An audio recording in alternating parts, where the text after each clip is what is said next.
Hello, আসসালামু আলাইকুম সবাইকে। কেমন আছেন আপনারা সবাই? আশা করি সবাই অনেক, অনেক বেশি ভালো আছেন। তো আলহামদুলিল্লাহ যথারীতি আমরাও অনেক ভালো আছি। তো গতকালকে বাসায় গোশত রান্না করেছিলাম মাটন। তো মাটন রান্না করার পরে শেষের যে একটা অংশ রয়ে যায় সেটা আসলে আর কেউ তেমন খেতে চাচ্ছিল না। তো ভাবলাম এটা দিয়ে কি বানিয়ে নিই। তো লুচি বা পরোটা বানিয়ে নিলে তো খাওয়া হয়েই যেত। তো ভাবলাম আজকে একটু আনকমন টাইপের কিছু বানিয়ে নিই। তো আনকমন কিছু বানাতে গিয়ে আমার মনে হলো যে এই পুলি পিঠাটা বানিয়ে নিই। তো সবাই নিশ্চয়ই বুঝতে পেরে গেছেন যে আমি এই গোশের অংশটা দিয়ে গোশ পুলি পিঠা বানিয়ে নেব। এটা খেতে কিন্তু দুর্দান্ত হয়। চাইনিজ বা ইতালিয়ান বা যেকোনো বিদেশি ডিশের চেয়ে এটা কোনো অংশে কম যায় না। দুর্দান্ত মুখরোচক এবং সুস্বাদু একটা খাবার।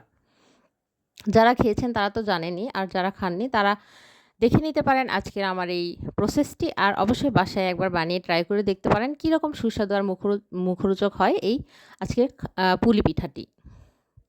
তো এটা বানানোর জন্য প্রথমেই আমি একটা রান্নার ডিশে পানি ফুটতে দেব পরিমাণ মতো লবণ সহযোগে। তো এটাকে ফুটন্ত গরম পানিতে আমি চেলে নেওয়া চালের গুঁড়ি দিয়ে দেব। দিয়ে দেবার পরে এটাকে নাড়তে থাকবো। পরিমাণ মতো চালের গুঁড়ি অবশ্যই দিতে হবে। দিয়ে দেবার পরে আমি এটাকে সুন্দরভাবে নাড়তে থাকবো। আর একটা সময় দেখতে পাবো যে সফট একটা ডো তৈরি হয়ে গিয়েছে। জালটা কিন্তু মাঝারি আঁচে রয়েই যাবে। তো তারপরে ডোটা যখন তৈরি হয়ে যাবে তখন চুলার তাপটা বন্ধ করে দেব। তো গ্যাসের ফ্লেমটা অফ করে দেবার পরে আমি এটাকে একটু ঠান্ডা হতে দেব।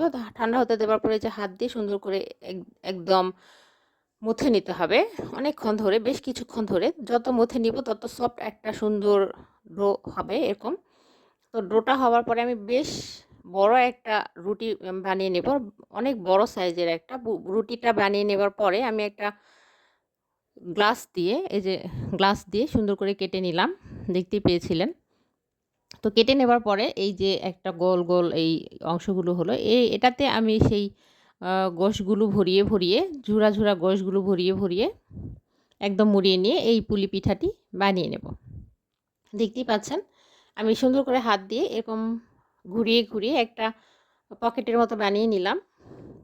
আর এটাতে যদি আমি এই ঝুরা পিঠার অংশটা দিই তাহলে এটা মোড়াতে গিয়ে আমাকে কোনো বিপত্তিতে পড়তে হবে না। এটা পড়েও যাবে না। সুন্দরভাবে ভেতরে কিন্তু একদম রয়ে যাবে। তো এইজন্য এটাকে একটু ঘুরিয়ে একটা বাটির মতো যদি করে নিই, এই বাটির মতো অংশটাতে যদি আমি এই ঝুরা গোশটা দিই তাহলে কিন্তু আর পড়ে যাওয়ার ভয় থাকবে না। পরবর্তীতে আর খুলে যাওয়ারও ভয় থাকবে না। তো যাতে খুলে না যায় সেজন্য আমি সুন্দর করে হাত দিয়ে মুড়িয়ে নেবার পরে ২ সাইডের অংশে একদম হাত দিয়ে এরকম করে পাকিয়ে দিলাম।